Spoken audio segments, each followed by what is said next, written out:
ఏదైనా ఉందంటే అది టిఆర్ఎస్ ప్రభుత్వము.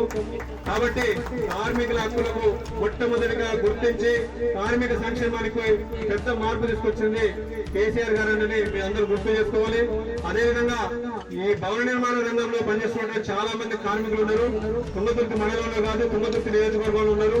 గతంలో కేసీఆర్ గారు రాకముందుకు ఎవరైనా భవన నిర్మాణ కార్మికులు చనిపోతే 2 లక్షల రూపాయలు మాత్రమే ఉండేది. కేసీఆర్ గారు ముఖ్యమంత్రి అయిన తర్వాత వారు మొట్టమొదటిసారిగా 2 లక్షలు ఉన్నటువంటి ప్రమాద బీమాను 6,30,000 రూపాయలకు అందజేయడం జరిగింది. అదేవిధంగా సహజ మరణం అంతకుముందుకు 50,000 రూపాయలు ఉంటే దాన్ని 1,30,000 చేయడం జరిగింది. అదేవిధంగా అప్పుడు తాత్కాలిక అంగవైకల్యం కలిగితే 1,00,000 రూపాయలు మాత్రమే ఉండేది, ఇప్పుడు 2,30,000 రూపాయలు అయింది. అదేవిధంగా శాశ్వత అంగవైకల్యం మనం ప్రమాదానికి గురై పనిచేయని పరిస్థితులు, మంచానికే పరిమితమైనటువంటి పరిస్థితుల్లో కూడా ఆనాటి గవర్నమెంట్ 50,000 రూపాయలు మాత్రమే ఇచ్చింది. కానీ కేసీఆర్ గారు వచ్చిన తర్వాత 4,50,000 రూపాయలకు పెంపు చేయడం జరిగింది.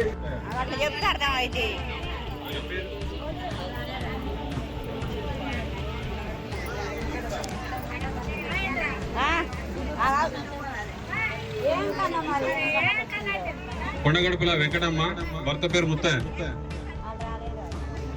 పుల్లూరు పద్మ, సిడిపాక సుధాకర్, సిడిపాక సోమక్క వచ్చిందా, అభినవ్ రాంపాక,